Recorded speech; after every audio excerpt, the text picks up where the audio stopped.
Hoje eu quero contar aqui para vocês uma situação que eu passei logo após a eclosão da crise do chamado subprime, do mercado de hipotecas nos Estados Unidos, que começou ali em 2008. Aquilo foi se propagando, o que parecia um mero problema de hipotecas localizado num segmento que não era um segmento premium, né? Por isso que se chamava subprime, exatamente para aquelas pessoas que não tinham tantas condições financeiras. Então se cobrava um juro mais salgado dessas hipotecas e acabou gerando toda aquela crise financeira que se alastrou praticamente pelo mundo todo, né? Em situações como essa, muitas vezes certas fraudes, certas coisas que estão ali meio obscuras, que não estão relacionadas diretamente com aquele problema, como no caso das hipotecas, esses esquemas eles caem por terra. Então eu acho bastante interessante que no momento como nós estamos hoje, com toda essa exuberância, não só na bolsa aqui brasileira, mas principalmente na bolsa americana, já havendo alertas com relação a alguns segmentos já bastante inflados, quer dizer, os preços já não tendo uma conexão com a realidade, né, com os fundamentos, mas isso não significa que os preços não parem de subir. Essa é uma das características das chamadas bolhas, né? Mas vou falar então aqui com vocês sobre a situação que eu vivi ali em 2007. Não havia ainda explodido a questão do subprime, existiam só alguns indícios, sempre uns comentários, mas de fato a crise só viria mesmo no ano seguinte. Então, bem no início de 2007, eu ainda trabalhando no banco na área de gestão de fortunas, eu fui informado através da diretoria de que eu deveria receber uns representantes, no caso eram espanhóis que representavam um grande banco europeu, né?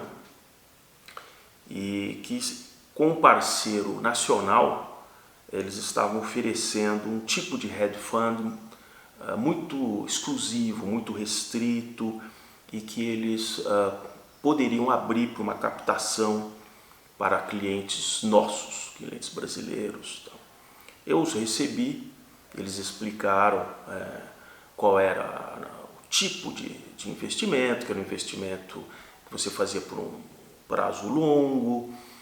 Eles não abriam quais ativos aquele dinheiro seria investido, mas eles diziam, e aí que vem o aprendizado, diziam: olha, você não pode ficar fora, você não pode deixar de oferecer isso aos seus clientes. Nós estamos oferecendo isso para alguns outros bancos aqui no Brasil, então vai ficar muito desagradável se você não oferecer isso para os seus melhores clientes. Veja uma certa coação, né, tentando forçar para você entrar no time, naquele clubinho. Isso é uma das características, seja das bolhas, seja das fraudes, que é uma sensação que você não pode ficar de fora. Outra coisa é a exclusividade. Então dizer: olha, esse fundo está fechado, mas pelo grande relacionamento do filho do banqueiro lá que nós representamos na Espanha, ele, por uma amizade pessoal, ele vai conseguir algumas centenas de milhões de dólares de abertura desse fundo no próximo mês de setembro daquele ano, né, de 2007. Então, mas nós estamos oferecendo isso antecipadamente, né? O ticket mínimo é de tantos mil dólares. Certo. Sim, mas no que é investido? Não, aí ele mostrava o quê? Os relatórios com os gráficos de retorno nos últimos 10 anos, uma coisa assim estrondosa e tal. Sim, mas tá certo, não precisa mostrar a carteira atual, mas assim, e no passado, da onde veio o ganho? Não, isso aí é um grande segredo. E quem era o mentor, o grande gestor desse fundo misterioso? Era esse senhor aqui, ó, né? Madoff, um gênio do investimento. Diz: não, como você deve saber, ele foi inclusive presidente da Nasdaq, foi presidente da Nasdaq. Então a gente tem que tomar muito cuidado quando começam a mostrar para a gente placas, né? Não, invista pela placa. Nós já tivemos no Brasil, hein? Já tivemos no Brasil aqueles empresários midiáticos, né? Vendendo coisas, né? Que não existiam. Então, aí, qual que foi a minha posição perante aquela reunião? Eu não estava obrigado, ninguém havia me obrigado a fechar acordo nenhum, simplesmente era uma reunião assim, uma cortesia com aquelas pessoas que vinham ao Brasil para vender aquilo junto ao parceiro, que era uma boutique de investimento local, que tinha seus relacionamentos com os diretores do banco. Então, por uma questão de cortesia, eu os recebi. Mas eu parti de um princípio que eu aprendi de pessoas que, quando eu iniciei no mercado, diziam: olha, se você não consegue explicar para os seus clientes como é que funciona aquele produto de investimento, é melhor você não vender. Porque se algum dia aquilo der problema, você não vai saber explicar o que é aquilo. Ainda que aquele produto seja bom, mas se você não consegue entender, é melhor você não oferecer. Então eu usei esse conhecimento de dizer: olha, eu sinto muito, as taxas de juro real no Brasil, eu usei esse argumento, são acima de 2 dígitos, naquela época eram mesmo, e eu percebi o desconhecimento deles, eles não tinham a menor ideia das taxas praticadas no Brasil, se a gente dolarizasse esse juro, e eles ficaram assim: não, porque o fundo deles daria ali 10% ao ano em dólar. Eu falei assim: mas isso eu tiro aqui fácil com o título público brasileiro. Outros tipos de fundo eu posso conseguir bem mais. Eles ficaram bem irritados. Você vai perder essa oportunidade. Eu falei assim: olha, eu vou usar um jargão que eu aprendi com velhos instrutores, né, na área de investimento. Eu falei assim: olha, o que eu não consigo entender, caixa preta, eu não me sinto à vontade para oferecer para os meus clientes. De fato, eles estavam oferecendo isso para outras instituições na área de private banking e tal. E aí, no ano seguinte, quando a coisa ruiu, rapidamente, aí sim apareceram as manchetes dizendo: olha, tem clientes de bancos brasileiros que podem ter prejuízos, né? Esse tal banco europeu, inclusive, teve que ressarcir os principais clientes por aquela indicação tão equivocada.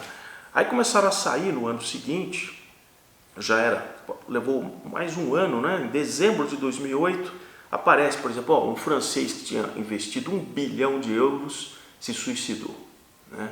Aí começaram a aparecer todas essas matérias catastróficas. E em 2009, a justiça americana é muito rápida, muito veloz, ele foi condenado a nada mais, nada menos do que 150 anos de prisão de fatos. É um esquema chamado Ponzi, né? Ou como no Brasil é conhecido como esquema de pirâmide. Na verdade, o retorno fictício daquele fundo vinha com a chegada de novos entrantes, e aquilo é que gerava os tais retornos para aqueles que estavam já há mais tempo, até que, quando veio a crise, muita gente precisou do dinheiro, e aí se descobriu que, na verdade, esse dinheiro não existia, né?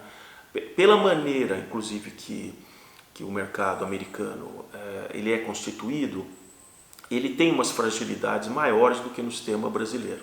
No sistema brasileiro isso não seria possível, porque quem cuida do dinheiro não é diretamente um gestor, é um administrador. Ele sim tem responsabilidade civil em calcular as cotas, em guardar aquele dinheiro, e aí ele obrigatoriamente tem que contratar uma consultoria para fazer a auditoria semestral daquela carteira e bater os valores daquela carteira com o dinheiro que de fato tem ali naquele fundo. No caso do Madoff, não, ele fazia a própria custódia, em tese, daqueles títulos, ele emitia os relatórios, ou seja, ele calculava a própria cota, ele fajutava os relatórios de performance do fundo. Agora, por outro lado, levou 150 anos de cadeia nas costas. Então fica aí essa orientação nesses momentos de tanta exuberância: sempre desconfie. Se você não consegue entender o que tem dentro daquele produto de investimento, é melhor ficar longe.